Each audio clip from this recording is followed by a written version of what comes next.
Salam sejahtera saudara yang dikasihi Tuhan. Jumpa lagi bersama dengan saya dalam renungan hari ini.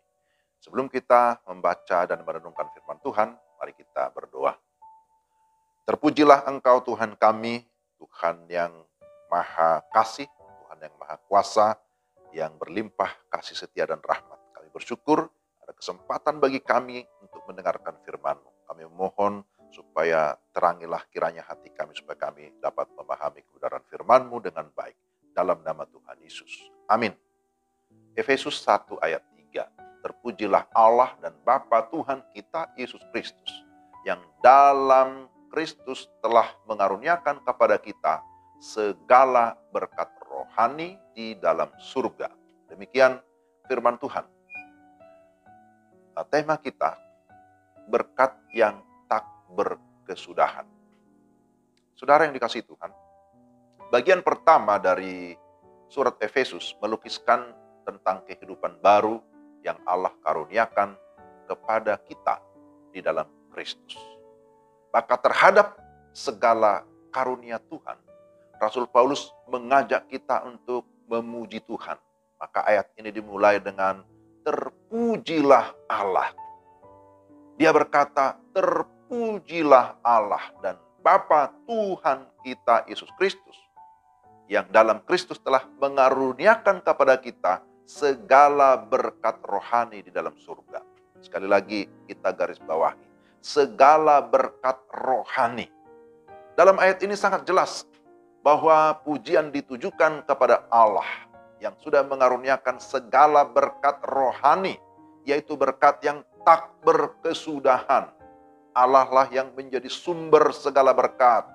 Dia menjadi inisiator dan dia menggenapi semua janji itu di dalam Kristus Yesus dan oleh pertolongan Roh Kudus.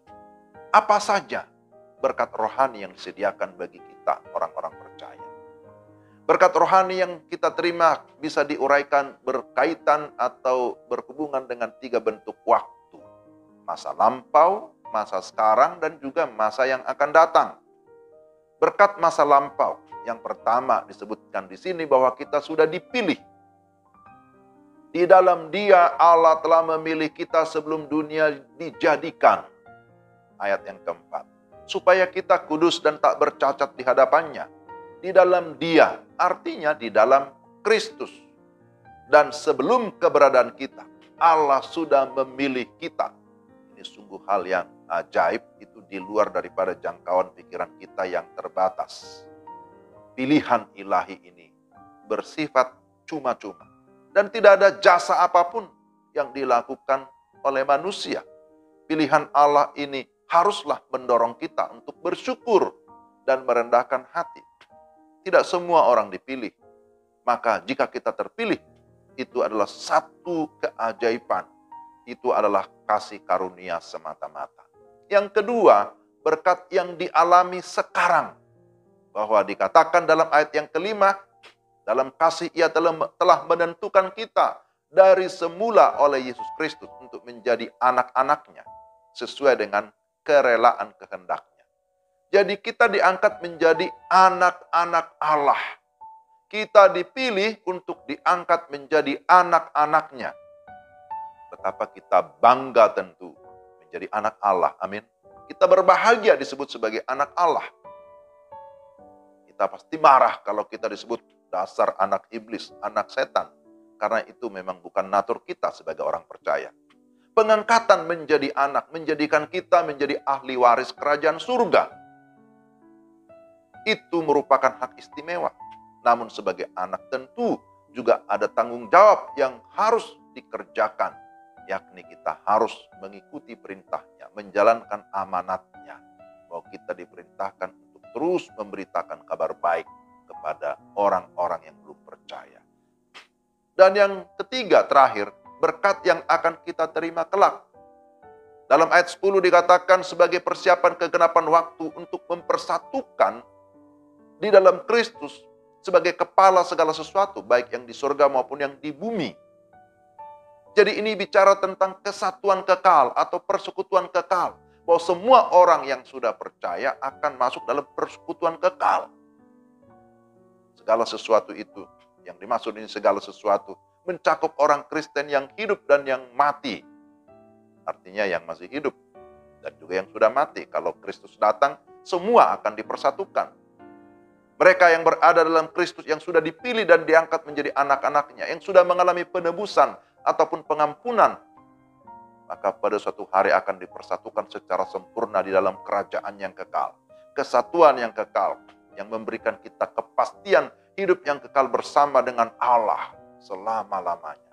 Terhadap semua karya Allah yang ajaib ini, maka kita hendaknya memuji Allah.